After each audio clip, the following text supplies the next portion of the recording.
Dakota. Budget perhaps for yourself best from the air. Varying depths of water, but a lot of water certainly here in this town. And as we have continued to report, the water figures to be here for a long while. That is why it was announced that North Dakota University, for example, or the University of North Dakota, I should say, has decided to cancel the rest of the school year. Its campus here, commencement has been done away with. They are simply going to be too busy and too otherwise engaged to go through with that. And that's just one of a number of normal events that will not take place in Grand Forks this year. As you've reported, the president will be here tomorrow. Folks, I think, eager to probably have some focus on their plate, but clearly a lot of focus on their plate tonight, and that plate continues. We will continue to watch the crest. Is it here now? We certainly hope so, but we don't know. We'll report again live to you this evening and try to get a feel for that. It's the latest here now. Lyndon, back to you. And write this down, 701-328-9535. That's the North Dakota Board of Pharmacy.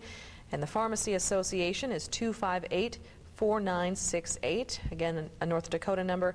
And the Pharmacy Service Corporation, 701-258-4922. Anybody who's watched in the last 72 hours or so knows to watch with a pen and paper in hand. We give a lot of. Now we're coming. I'm assuming that dry part is South Washington again. If I'm not, yeah, okay. The water tower is in the middle of town, or middle of this eastern section of town. I know what that church is. It's escaping me at the moment. It's a Lutheran church, I believe, right there. I can't remember which one that is. Beautiful church that.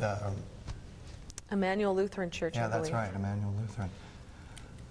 The reason most people are wondering, especially if their home is west of South Washington, wondering why most of the concentration here is on the eastern part of the city, is there is water west of Washington, but what the media who is shooting this is the national media, and that's where the deepest water is, and that's what makes the best pictures for them. I guess if we were running the helicopter, we would go up and down each area of the city and as far as to where it's dry, just to give people an idea, but unfortunately we are not in control of the helicopter. But hopefully you get the idea. As we can say, there is water west of Washington. Some places of Columbia Drive, in South Columbia Drive, very deep. And earlier today and yet last night we showed you pictures from north of the downtown area and north of the university campus. Those are pictures we have not seen today. There's the water plant there. And that's why we may be out of water for 2 weeks or more right. because of that. Now you're looking across the East Grand Forks over there. It looks a little bit overexposed in the background there. I believe we're going to see, this is the downtown area again. The green building that's coming up, the green roof, that's the Blue Moose, I believe, and Whitey's White Across. The mall right behind it again. A couple of very popular spots for people to go. Yeah, that's I don't know Kennedy what that Bridge says there. about us. Whenever we look at this, we can always pick out which ones are the lounges. That's right. Why is that? But one of the first things we realized in the downtown area that Bonzers had burned. And but that's the places that people frequent, the restaurants and bars, and certainly the business district down there has quite a few of those types of establishments, many of them underwater, and some of them burned down. Is that the Columbia Road overpass there that we just looked at? I think that dry spot was the Columbia Road overpass, and if I'm not mistaken, the approaches, or the Demers overpass, I'm sorry, the Demers overpass. This certainly would be that part of town that we're talking about now. Or did they circle back? Looks like it's circling back again. That's the water plant again. Yeah, you're right. And that's the Point area, that bridge that curved, I believe that is. Usually that's the first bridge to close in town because its approaches are low and it takes on water fairly quickly. It closed even last year in a pretty high flood. That was the third highest on record. The Kennedy Bridge, has it ever closed before? I never did get the answer to that. I don't know if it has before. Maybe in '79, it's possible, but they've made a lot of improvements to the diversion system. I saw some notes I believe our news director took while talking to federal officials, and one of them said Grand Forks had an excellent flood plan in place. Many of the improvements made since 1979, there were coming up through the backside of the Blue Moose, looking back towards the river and then into downtown. Anyway, they said that Grand Forks, and I'm assuming East Grand Forks, because of what was done here, had an excellent plan in place. It should not have Unfortunately, the river, it would have worked for any level except what we ended up going to.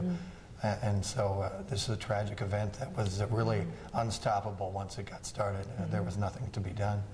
And there's what's left of the security building and neighboring buildings. Again, the Grand Forks Herald damaged, the newsroom damaged or destroyed in that fire. And they were able to put out a paper. It's unbelievable what they could do. Looking back at the parking ramp there is where news crews shot some of that video, some of the most dramatic night video that we had from Chris Regenbald and Rob Vogel. They had to wade into that area, probably took more risks than they probably should have, but they brought us some unbelievable pictures that night. And Rob Vogel was saying it's something that he'll never forget for the rest of his life. I don't think any of us. Just the sound of the fire, the intensity of the fire. This is back down to the south, or looking south from the north. We fly right over the top of those buildings. Again, the federal building right there. They did house offices and apartments, so there are several people who, a great number of people who lost their homes. Yeah, there's the bridge that goes over the top. That's the Demers overpass. Yeah. You know, maybe we'll get a chance to come back around a little bit farther west than we have before. As we should say, during a press conference today, Byron Sievert from the EOC, a spokesperson there, normally with the police department, told us that he believes 85 to 90% of the city of Grand Forks has left.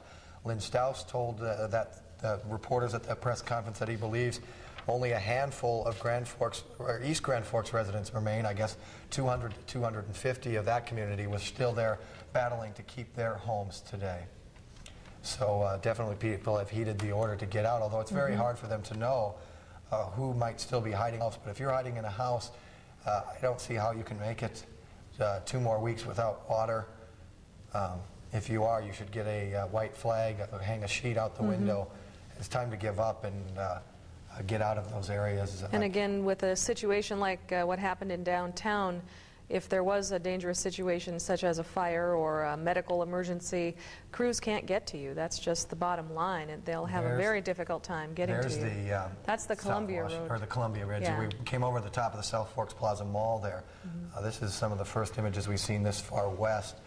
The hospital.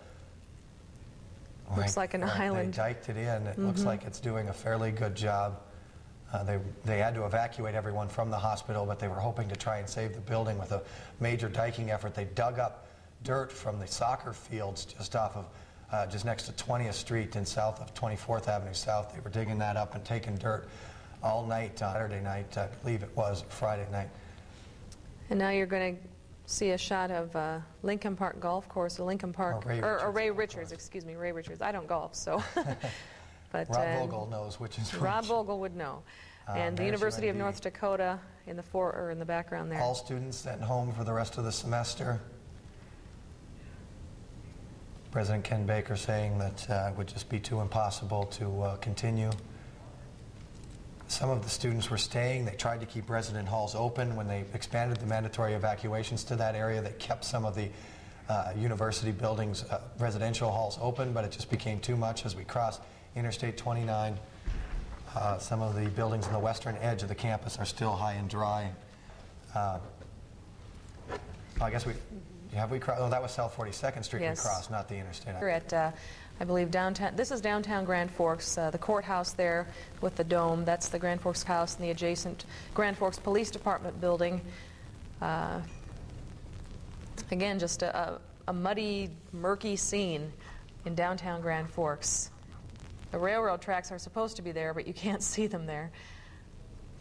No, I didn't see it in that particular ABC story, but I believe our station manager pointed out that besides showing us, Bob Kerr, by the way, was the person on the air in that ABC story. He's been filling in as an anchor to help spell some of us who, after our 48 hours of coverage over the weekend, and he said that one of those shots, and I didn't see it, but was of the KNOX, who happens to be, their building is out by the country club. That's and right. They are surrounded by water. They're in the same boat we are. Yeah, and they were able to get, because they are the emergency broadcast station for the upper valley, for our area anyway, they were able to get a FEMA generator as well.